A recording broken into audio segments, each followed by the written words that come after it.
Hello friends, സാന്ത്വനത്തിലേക്ക് എല്ലാവർക്കും സ്വാഗതം. അങ്ങനെ നമ്മുടെ മിത്രയും ഗോമതിയും കൂടെ സംസാരിച്ചുകൊണ്ട് നിൽക്കുകയാണ് കിച്ചണിൽ. അപ്പോൾ തന്നെ ആര്യനെ ഇടയ്ക്കിടയ്ക്ക് വിളിക്കുന്ന കാര്യമൊക്കെ പറയാം കേട്ടോ. അപ്പോൾ ആര്യനാണെങ്കിൽ ഇടയ്ക്ക് ഡ്രൈവ് ചെയ്യുന്ന സമയത്ത് ഞാൻ വിളിക്കാറുണ്ടെന്ന് മിത്ര പറയുമ്പോൾ ഗോമതി പറയുന്നുണ്ട്, എടി പെണ്ണെ, എൻ്റെ ചെറുക്കനെ വണ്ടി ഓടിക്കുന്നവന് ആപത്തൊന്നും വരുത്തല്ലേ, നീ ഇങ്ങനെ ഇടയ്ക്കിടയ്ക്ക് വിളിച്ചിട്ട് കേട്ടോ. പിന്നെ എൻ്റെ ചെറുക്കൻ എനിക്കിഷ്ടമുള്ളപ്പോഴേക്കും ഞാൻ വിളിക്കും. ഇതാരാ ചോദിക്കാൻ, ഒരു അമ്മായിയമ്മ ഒന്നിക്കുന്നു. എടി പെണ്ണെ, നിനക്കൊന്നും എന്നൊരു വിലയില്ലല്ലേ? ഓരോ സീരിയലിൽ അമ്മായിയമ്മമാർ കാണിക്കുന്നത് കണ്ടിട്ടില്ലേ? അതുപോലെയൊക്കെ കാണിക്കണമായിരുന്നു, എന്നാലേ നീയൊക്കെ പഠിക്കത്തുള്ളൂ. എന്നാ ഒന്ന് കാണിച്ച്. അപ്പോൾ തന്നെ ഗോമതി ഒരു ദേഷ്യമൊക്കെ മുഖത്ത് വരുത്തുവാണ്. എന്നിട്ട് ഗോമതിയാണെങ്കിൽ പറയണ്ട, ദേ ഇനി മേലാൽ എൻ്റെ മകനെ നീ ഇടയ്ക്കിടയ്ക്ക് വിളിച്ചാലുണ്ടല്ലോ, ആ ദിവസത്തിൽ ഒരു തവണ മാത്രം ഫോൺ വിളിച്ചോണം, അതിനപ്പുറം വിളിച്ചാൽ നിന്നെ ഞാൻ ശരിയാക്കും എന്നൊക്കെ ഭയങ്കര ദേഷ്യത്തിലൊക്കെ കാണിക്കുകയാണ്. അപ്പോൾ തന്നെ മിത്രയ്ക്ക് ചിരി വരുവാണ് കേട്ടോ. നന്നായിട്ടുണ്ട്, ഞാൻ അങ്ങ് പേടിച്ച് വിറച്ചു കേട്ടോ. എടി നീ പേടിച്ചില്ലേ? പിന്നെ പേടിക്കും, ഒന്ന് പോയേ. ഇത് ഇങ്ങനെ പോയാലേ സീരിയലൊക്കെ ഓപ്പ് ചെയ്ത് വയ്ക്കേണ്ടി വരും എന്നൊക്കെ മിത്ര പറയാം കേട്ടോ. എന്നിട്ട് മിത്ര ആണെങ്കിൽ അങ്ങോട്ട് നടന്നു പോകുന്ന സമയത്ത് കാല് മുണ്ടിയാണല്ലോ പോകുന്നത്. അപ്പോഴാണ് ഗോമതി അത് ശ്രദ്ധിക്കുന്നത്. എന്താ മോളെ കാലിൽ, നീ എന്തിനാ ഇങ്ങനെ നടക്കണേ? അല്ല, അത് ചെരുപ്പിട്ടാണ് ഇന്നലെ ഞാൻ പ്രാക്ടീസ് ചെയ്യാൻ പോയതേ, അതുകൊണ്ട് കാല് പൊട്ടിയെന്ന് പറയാം. അയ്യോ, നീ എന്താ എന്നോട് പറയാത്തത്? എൻ്റെ ഷൂ എന്ത് ചെയ്തു? ഷൂ പൊട്ടിപ്പോയില്ലേ, അതുകൊണ്ടാണ്. എടി നീ അവിടെ ഇരുന്നേ എന്നും പറഞ്ഞ് അവിടെ പിടിച്ചിരുത്തി കാല് നോക്കട്ടെ എന്ന് ചോദിക്കുമ്പോൾ മിത്ര അത് കാണിക്കണില്ല. പെട്ടെന്ന് തന്നെ അവിടെ ഇരുന്ന പാത്രത്തിന് തുറന്നെടുത്ത് അതിനകത്തുനിന്ന് കുറച്ച് കാശെടുത്ത് മിത്രയെ കൊടുത്തിട്ട് പറയാം, ഇന്ന് തന്നെ നീ ഷൂ വാങ്ങിച്ചോളണം. പിന്നെ എത്ര രൂപയാവും ഷൂവിനൊന്നും എനിക്കറിയില്ല, ഇത് വെച്ചോ, തികഞ്ഞില്ലെങ്കിൽ ഞാൻ ബാലേട്ടനോട് ഞാൻ വാങ്ങിച്ചു തരാം. പിന്നെ ബാലേട്ടനോട് ഞാൻ ഷൂ വാങ്ങാനാണ് എന്തിനാണെന്നൊന്നും പറയില്ല, എന്തെങ്കിലും കാരണം പറഞ്ഞ് ഞാൻ നിനക്ക് വാങ്ങിത്തരാമെന്ന് പറയാം. അപ്പോൾ തന്നെ മിത്ര പറയണ്ട, എനിക്കിത് വേണ്ട, എന്താടി ഞാൻ തന്നാൽ? അതല്ല, ഞാൻ പോലീസാവണത് അപ്പച്ചിക്ക് ഇഷ്ടമുണ്ടാ? അപ്പം അപ്പച്ചിയുടെ മുഖം അങ്ങ് വല്ലാതെ ആവുകയാണ്. എനിക്കറിയാം അപ്പച്ചിക്ക് ഇഷ്ടമല്ല, അങ്ങനെ ഇഷ്ടമല്ലാത്തവരുടെ കയ്യിൽ നിന്ന് ഞാനത് വാങ്ങില്ല.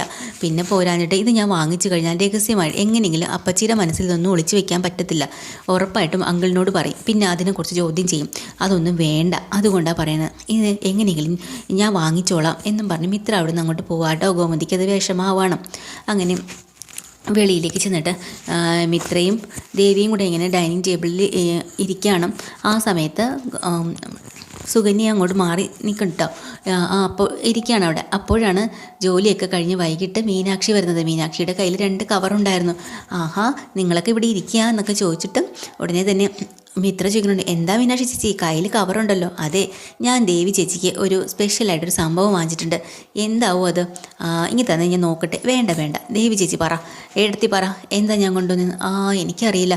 അവസാനം അവർ പറയുന്നുണ്ട് ഇത് മസാല ദോശയായിരിക്കുമെന്ന്.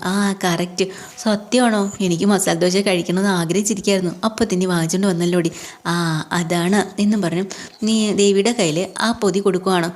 ഒട്ടും ഇഷ്ടപ്പെടാതെ കാഞ്ഞിരം കുരു കടിച്ചതുപോലെ ഇരിക്കാൻ കേട്ടോ ഇത് സുകന്യ.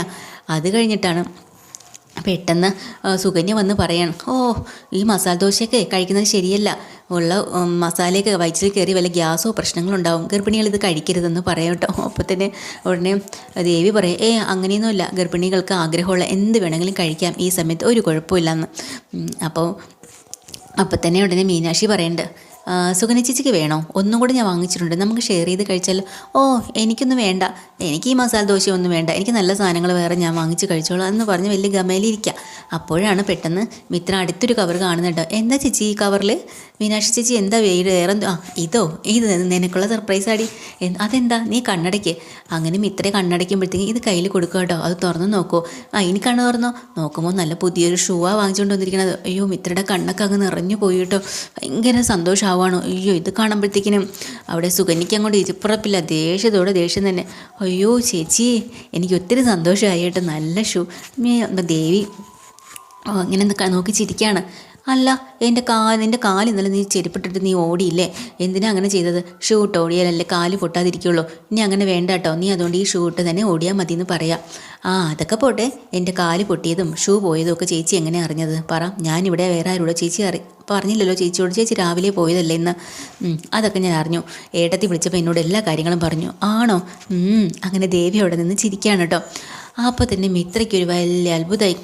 എന്നിട്ട് ഇതും കൊണ്ട് നേരെ പതിയെ സുകന്യയുടെ അടുത്തേക്ക് ചെല്ലാട്ടോ. എന്നിട്ട് പറയാണ്, സുകന്യ ചേച്ചി കൊള്ളാവോ എൻ്റെ ഷൂ? കണ്ടോ? കുഴപ്പമൊന്നുമില്ല. എന്നിട്ട് പെട്ടെന്ന് തന്നെ എൻ്റെ വില നോക്കാട്ടോ മിത്ര. ദൈവമേ, 4000 രൂപ വിലയുണ്ടോ ഈ ഷൂവിന്? അത് ശരി. ഓ അതോ, 4000 രൂപയ്ക്കൊന്നും ഇല്ല എന്നുള്ള രീതിയിലുള്ള നിൽപ്പാട്ടോ സുകന്യയ്ക്ക് ഇട്ട് പണിയാണെന്ന് മനസ്സിലാവണം. എന്നിട്ട് സുകന്യയുടെ മുമ്പേ വെച്ച് തന്നെ ആ ഷൂ കയ്യിലെടുത്തിട്ട് മിത്ര നേരെ മീനാക്ഷിയോട് ചോദിക്കുന്നുണ്ട്, ചേച്ചി എനിക്ക് ഈ 4000 രൂപയുടെ ഷൂ ഒക്കെ വാങ്ങി തന്നത് ഒരു ഔദാര്യമായി തോന്നില്ലേ ചേച്ചി എന്ന് ചോദിക്കാട്ടോ. അതെന്താ മിത്ര നീ അങ്ങനെ പറഞ്ഞത്? മീനാക്ഷി മറ്റുള്ള കാര്യങ്ങളൊന്നും അറിഞ്ഞിട്ടില്ല കേട്ടോ. അപ്പോഴാണ് അല്ല, ചിലപ്പോൾ ഒരു ഔദാര്യമായിട്ട് തോന്നും, അതുകൊണ്ടാണ് ഞാൻ ഇങ്ങനെയൊക്കെ ചോദിക്കണം. എൻ്റെ മിത്രേ, ഞാൻ എൻ്റെ അനിയത്തിക്ക് വാങ്ങിച്ചതല്ലേ, അതെങ്ങനെ ഔദാര്യമാവുക? ഏട്ടത്തി ഇവിടെ എന്തൊക്കെയാണ് അവിടെ നിന്ന് പറയുന്നത്? അപ്പോൾ ദേവിക്കാണെങ്കിൽ ചിരി വന്നിട്ട് വയ്യ, മിത്രയ്ക്കുള്ള പണിയാണെന്നുള്ളത് ദേവിക്ക് അറിയാമല്ലോ. എനിക്കറിയില്ല എന്ന് പറയാട്ടോ. പിന്നെ മിത്രേ, നീ ഇങ്ങനെയൊന്നും സംസാരിക്കരുത്. ഞാൻ എൻ്റെ കുഞ്ഞനിയത്തിക്ക് വാങ്ങിത്തരുന്ന പോലെ നീ എൻ്റെ അനിയത്തിയല്ലേ, അപ്പോൾ പിന്നെ ഞാൻ കാശ് നോക്കേണ്ട കാര്യം എന്താ? അതിനിപ്പോൾ കണക്ക് പറയേണ്ട കാര്യം എന്താ? ഇതിനൊക്കെ ഔദാര്യമെന്നാണോ ഈ പറയുന്നത് എന്നൊക്കെ പറഞ്ഞ് മിത്രയ്ക്കൊരു വഴക്ക് കൊടുക്കുക കേട്ടോ. മിത്ര അത് ആസ്വദിക്കുന്നുണ്ട്, ദേവിയെ ആസ്വദിക്കുക. സുകന്യയ്ക്കാണെങ്കിൽ ദേഷ്യം വന്നിട്ട് വയ്യ, സുകന്യ വെച്ച് പറയണതാണെന്ന് മനസ്സിലാവാണ്. അപ്പോൾ ഞാനൊരു കാര്യം പറഞ്ഞേക്കാം, പിന്നെ ഇങ്ങനെയൊന്നും നീ സംസാരിച്ചേക്കരുതെന്ന്. ഇനി ഞാൻ അങ്ങനെയൊന്നും സംസാരിക്കുന്നില്ല. പിന്നെ എന്നാലും ഇത് ഇത്രയും വില കൂടി ഇതൊക്കെ വേണമായിരുന്നോ? എടി, എൻ്റെ അനിയത്തിക്ക് വാങ്ങിച്ചു തരാനായിട്ട് വില ആരെങ്കിലും നോക്കുമോ? നല്ല സാധനമല്ലേ നോക്കുള്ളൂ. നിൻ്റെ കാല് പൊട്ടാതെ നീ നല്ലപോലെ ഓടണം, നന്നായിട്ട് പ്രാക്ടീസ് ചെയ്യണം, അത്രേ ഞാൻ ഉദ്ദേശിച്ചുള്ളൂ. അപ്പോൾ തന്നെ വീണ്ടും ഇത്ര തർക്കിച്ചുകൊണ്ടിരിക്കുന്ന കാണുമ്പോഴേ മീനാക്ഷിക്ക് സംശയം. ദേവിയുടെ അടുത്ത് വന്നിട്ട് ചോദിക്കുക, എന്താ കാര്യം? ഇതിനിടയ്ക്ക് സുകന്യയ്ക്ക് ദേഷ്യം വന്ന് ചാടി സുകന്യൻ്റെ പോക്ക് പോയിട്ടുണ്ട്. അപ്പോൾ തന്നെ മിത്രയ്ക്ക് സ്ഥിതി വരും കേട്ടോ. അപ്പം മീനാക്ഷിയുടെ അടുത്ത് ദേവി പറഞ്ഞു കൊടുക്കുകയാണ്, അതൊന്നുമില്ലെന്നേ, അതൊക്കെ വേറെ കാര്യം, തൽക്കാലം നീ ഇത്രയും അറിഞ്ഞാൽ മതി എന്നൊക്കെ പറയാട്ടോ. ഈ ദേഷ്യം കൊണ്ട് സുകന്യ നേരെ അപ്പുറത്ത് പോവാണ് രാജശ്രീയുടെ അടുത്ത്. അവിടെ ചെന്ന് പറയാം, നാശം പിടിക്കുക, അവളെ ഷൂ വലിച്ച് കീറി. എന്നിട്ട് അതിനേക്കാളും മിത്ര പറഞ്ഞ് സുകന്യയോട് പറയുന്നുണ്ട് കേട്ടോ, എന്തായാലും എൻ്റെ ആദ്യത്തെ ഷൂ ആരോ വലിച്ച് കീറിയത് തന്നെ എനിക്ക് ഉറപ്പാണ്, ഇതെങ്കിലും ആരും കീറാതെ ഞാൻ സൂക്ഷിച്ച് വെക്കട്ടെ എന്നും പറഞ്ഞിട്ടാണ് കൊണ്ടുപോകുന്നത്. അപ്പം തന്നെ സുകന്യയ്ക്ക് മനസ്സിലായി, ഇവൾക്കെല്ലാം മനസ്സിലായിട്ടുണ്ടെന്ന്. അങ്ങനെ രാജശ്രീ അടുത്ത് പോയി പരാതി പറയുമ്പോൾ രാജശ്രീ പറയാം, എടി നീ സമാധാനപ്പെട്, ഒക്കെ ശരിയാവും. ഇല്ലെന്നേ, അവളുമാർ 3 ഒറ്റക്കെട്ട, എങ്ങനെയൊക്കെ തകർക്കാൻ നോക്കിയിട്ടും പറ്റുന്നില്ലല്ലോ ഈശ്വര. ഷൂ വാങ്ങിച്ചു കൊടുക്കുന്നു ഇത്രയും രൂപയുടെ, എന്നിട്ട് എൻ്റെ മുന്നിൽ വെച്ചിട്ട് അവൾ എന്തൊക്കെയാണ് അവിടെ കിടന്നും കൊണ്ട് ഡ്രാമ കളിച്ചതെന്നറിയോ? ഞാനത് ചെയ്തത് നമുക്ക് മനസ്സിലായി എന്നാണ് തോന്നുന്നത്. അതൊക്കെ പോട്ടെ, പിന്നെ ഞാൻ നിന്നോടൊരു കാര്യം പറയാം, നീ അവിടെ പിടിച്ച് നിൽക്കണം. എന്നെ കൊണ്ട് ഇങ്ങനെയൊന്നും പിടിച്ച് നിൽക്കാൻ പറ്റത്തില്ല. ഞാൻ ഇങ്ങനെയാണെങ്കിൽ ഞാൻ പോവും, എനിക്ക് പറ്റത്തില്ല. എടി, ധർമ്മനാണ് നിൻ്റെ ഭർത്താവ്, ധർമ്മനെ നീ എങ്ങനെയെങ്കിലും കയ്യിലെടുക്കണം, സോപ്പിട്ട് നിന്നേ പറ്റുള്ളൂ എന്നും പറഞ്ഞു കൊടുക്കാട്ടോ. പിന്നെ വേറൊരു കാര്യം ഞാൻ പറയാം, പിന്നെ രാജശ്രീ ചേച്ചി, ഞാനാണെങ്കിൽ സിംഗപ്പൂർ പോകാൻ തീരുമാനിച്ചു. സിംഗപ്പൂരോ? അതെങ്ങനെയാടി? അല്ല, നമ്മൾ ഉദയഭാനു സാറിന് അവിടെ പല ബിസിനസ്സും കാര്യങ്ങളൊക്കെ ഉണ്ടല്ലോ, അദ്ദേഹത്തെ സോപ്പിട്ട് എങ്ങനെയെങ്കിലും ഞാനും ധർമ്മേട്ടനും അങ്ങ് പോവും. ആണോ? കൊള്ളാം, അങ്ങനെയുള്ള വ്യാമോഹങ്ങളൊന്നും വേണ്ട കേട്ടോ. അതല്ലെന്നേ, പോവും. അങ്ങനെയാണെങ്കിൽ ശരി, നീ അവനെയും കൂടെ അങ്ങൊന്നും പോയില്ലെങ്കിലും ഇവിടെയൊക്കെ തന്നെ പല സ്ഥലങ്ങളും കറങ്ങാനൊക്കെ കൊണ്ടുപോകണം. അങ്ങനെ ധർമ്മനെ നിൻ്റെ കയ്യിൽ വെള്ളയിലാക്കണം, മനസ്സിലായോ? അത് കഴിഞ്ഞിട്ട് കാര്യങ്ങൾ സാധിക്കണം. പിന്നെ നീ ഒരു കാര്യം മനസ്സിലാക്കിക്കോ, നിന്നെ ഇവിടെ ധർമ്മന് വേണ്ടി കല്യാണം കഴിപ്പിച്ച് അച്യുതേട്ടൻ്റെ എന്താ ആഗ്രഹമെന്ന് നിനക്ക് അറിയാമായിരുന്നല്ലോ, എന്തിനു വേണ്ടിയിട്ടാണ് നിന്നെ ഇവിടെ കൊണ്ടുവന്ന്, അത് നീ ഒരിക്കലും മറക്കരുത്. അതൊക്കെ എനിക്ക് ഓർമ്മയുണ്ട്, ഞാനതെല്ലാം ചെയ്തോളാം എന്ന് പറയാം കേട്ടോ. അന്ന് രാത്രി എല്ലാവരും കൂടെ ഫുഡൊക്കെ കഴിക്കാൻ വേണ്ടിയിട്ട് ഇരിക്കുകയാണ്. അപ്പോൾ ആ സമയത്ത് പെട്ടെന്ന് തന്നെ നമ്മുടെ മീനാക്ഷിയും എല്ലാവരും കൂടെ ചുറ്റും ഇരിക്കുന്ന സമയത്ത് ദേവിക്ക് ആഹാരം കൊടുക്കുന്ന കാര്യം ചോദിക്കട്ടെ. അപ്പോൾ ദേവി പറയുന്നുണ്ട്, എനിക്ക് വിശപ്പില്ല, വേണ്ടാന്ന്. അപ്പോഴാണ് ബാലൻ പറയുന്നത്, പിന്നെ ഗോമതി, ദേവിക്ക് വിശപ്പില്ല, അതെന്താണെന്ന് വെച്ചാൽ വീട്ടിലുണ്ടാക്കുന്ന ഭക്ഷണം ആയതുകൊണ്ടായിരിക്കാം, പുറത്തുനിന്ന് വല്ലതും വേണമെങ്കിൽ അവൾക്ക് വാങ്ങിക്കൊടുക്കാം. അത് വേണ്ട, എനിക്ക് എൻ്റെ അമ്മ ഉണ്ടാക്കി തന്നെ മതി എന്ന് ദേവി പറയാം. അല്ല, ഇങ്ങനെ ഇരിക്കുന്ന സമയത്ത് പുറത്തുനിന്നൊക്കെ ഉണ്ടാക്കുന്ന ഭക്ഷണങ്ങളോടായിരിക്കും കൂടുതൽ ഇഷ്ടം. അങ്ങനെ ഗോമതി പറഞ്ഞു, അത് ശരിയാ. പിന്നെ വിശപ്പില്ല എന്ന് പറയുന്നതൊന്നും ശരിയാവില്ല. ഞാൻ ആനന്ദിനെ ഗർഭിണിയായിരിക്കുന്ന സമയത്ത് ആനന്ദിന് ഭയങ്കര വിശപ്പായിരുന്നു. ആണോ? എനിക്ക് ഒരു ഭയങ്കര തീറ്റായിരുന്നു, ഒരു ആനയെ കിട്ടിയാൽ പോലും ഞാൻ കഴിക്കുമായിരുന്നു എന്നൊക്കെ പറയാം കേട്ടോ. അതൊക്കെ കഴിഞ്ഞിട്ട് ഓരോരുത്തരുടെയും ആ ഒരു അനുഭവം പറയാം. അങ്ങനെയാണെങ്കിൽ ആകാശ് എങ്ങനെയായിരുന്നു ഗർഭിണിയായിരുന്ന സമയത്ത് ആകാശ് വയറ്റിലിരിക്കുമ്പോൾ എങ്ങനെയായിരുന്നു എന്ന് മീനാക്ഷി ചോദിക്കുകയാണ്. അപ്പോഴാണ് ഗോമതി പറയാനുണ്ട്, ഇവൻ വയറ്റിൽ കിടക്കുന്ന സമയത്ത് എനിക്ക് എപ്പോഴും ഉറക്കം തന്നെയാണ്, കാരണം ക്ഷീണവും ഉറക്കം കിടക്കണം ഈ ചിന്ത ഉണ്ടായിരുന്നുള്ളൂ. അപ്പോൾ ബാലൻ പറയണം, അതെ, ആ സ്വഭാവം ഇപ്പോഴും ഉണ്ടല്ലോ, ചുമ്മാ അല്ല മടിയനായതെന്ന് പറയുമ്പം ആകാശിൻ്റെ മുഖം അങ്ങ് ദേഷ്യം കൊണ്ടുപോയി നിൽക്കുക കേട്ടോ. അത് കഴിഞ്ഞിട്ട് ആര്യൻ്റെ കാര്യം ചോദിക്കുന്നുണ്ട്. അപ്പോൾ ആര്യൻ എനിക്കറിയായിരുന്നു പണ്ടേ ഇവൻ വികൃതത്തരാവുമെന്ന്.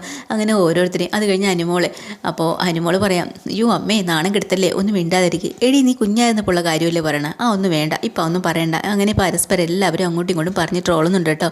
അങ്ങനെ നിൽക്കുമ്പോഴാണ് പെട്ടെന്ന് നമ്മുടെ ആനന്ദ് പറഞ്ഞിട്ട്, ദേവി നിനക്ക് പുറത്തുനിന്ന് എന്തെങ്കിലും ആഹാരം വേണോ എന്ന് ചോദിക്കണ്ട. അയ്യോ എനിക്കൊന്നും വേണ്ടാന്ന് പറയാം.